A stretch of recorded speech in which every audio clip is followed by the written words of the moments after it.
Todo amante de automobilismo conhece a história das 24 horas de Le Mans de 1966, aquela famosa prova onde a Ford humilhou a Ferrari e fez 1-2-3 na corrida, e uma foto que ficou marcada na história do automobilismo mundial. Essa corrida e imagem foi retratada no filme Ford versus Ferrari, mas poucos sabem que no ano seguinte, em 1967, foi a vez da Ferrari humilhar a Ford e dar o troco no país da montadora americana, nas 24 horas de Daytona. Após o ano de 1966, a Ferrari desenvolveu três novos carros para o ano seguinte: o Ferrari 330 P3/4, o 330 P4 e o 412 P. Mauro Forghieri, diretor técnico da Ferrari na época, foi o responsável para desenvolver um motor e um carro que pudesse vencer em Daytona. O resultado foi um belo motor V12 de 4,0 litros com 450 cavalos de potência. O carro também tinha novas rodas e pneus mais largos e uma transmissão interna. Apenas dois carros Ferrari P4 foram produzidos, um Coupé Berlinetta e um Spider. Enzo Ferrari estava determinado a vencer a Ford em seu país, então enviou sua equipe para a pista de Daytona para testarem os dois Ferraris P4. Os pilotos da Ferrari P4 Berlinetta eram Chris Amon e Lorenzo Bandini, enquanto Michael Parkes e Ludovico Scappiotti pilotaram o P4 Spider. Inclusive, Chris Amon em tese foi um vira-casaca. Nas 24 horas de Daytona de 1966, ele estava pilotando um Ford GT40, e agora foi para os cavalos italianos em 1967. E claro que a Ford não ficaria sentada vendo a Ferrari invadindo as suas terras. Alguns americanos tiveram a sorte de entrar na pista de Daytona e observar os italianos trabalhando em seus carros. E alguns desses americanos eram funcionários da Ford. Eles estavam equipados com cronômetros, binóculos e câmeras de lente longas, observando cada detalhe. Claro que eles deram essas informações para os executivos da Ford. Um belo trabalho de espionagem. E a Ferrari mostrou a que veio. Quebrou o recorde de pista que pertencia à Ford de 1966, com uma velocidade média bem acima do que os americanos conseguiram.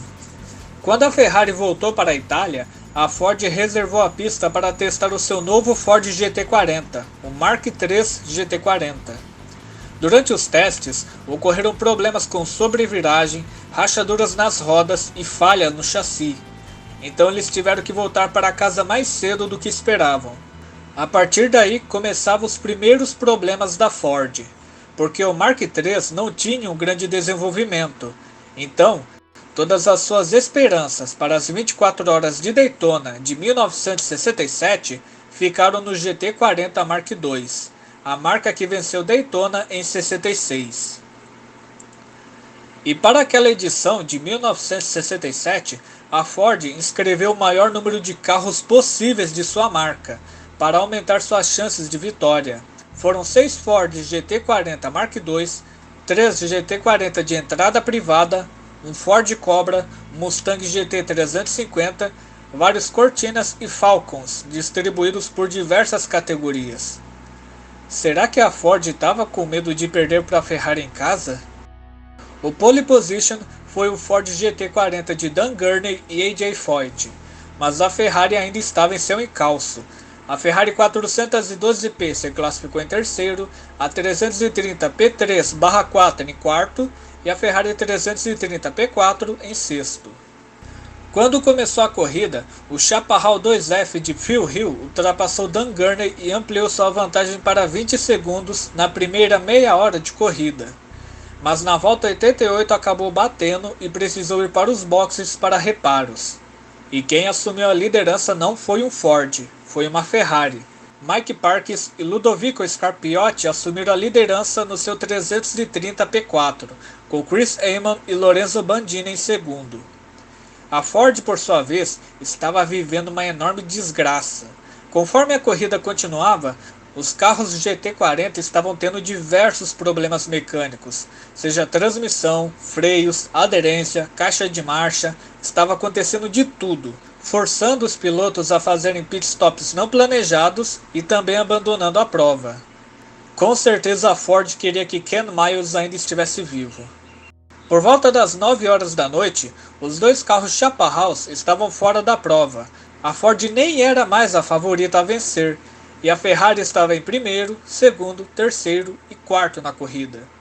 Mas claro que ainda tinha um salvador da pátria entre o GT40, ou quase isso. A única chance que a Ford tinha de desafiar a Ferrari foi com o carro de Bruce McLaren e Lucien Bianchi, mas as coisas continuavam ruins, porque o Ford GT40 da dupla estava sofrendo com superaquecimento. Então, eles tiveram que diminuir o ritmo e não tinham mais esperanças de desafiarem os italianos. Tanto que no final da corrida, eles terminaram em sétimo, quase 500 quilômetros atrás dos vencedores. Eles foram os únicos da marca Ford que conseguiram completar aquela corrida.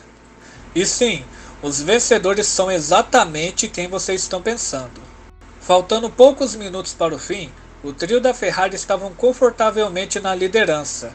Os líderes eram a dupla Eamon e Bandini, com 18 km de vantagem sobre a Ferrari da dupla Parkes e Scafiotti, e 161 km à frente dos terceiros colocados, e também da outra dupla da Ferrari, Rodrigues e Guichet, no terceiro lugar com a 412P. E faltando 30 minutos para o fim, era praticamente um desfile dos carros vermelhos no circuito, e na volta final, os três carros se juntaram e repetiram o gesto da Ford no ano passado em Le Mans, terminando a corrida juntos em primeiro, segundo e terceiro. Rapaz, com Enzo Ferrari não se brinca. E embora a Ford tenha dominado Le Mans nos próximos anos, a Ferrari deu uma surra nos americanos que eles jamais esquecerão.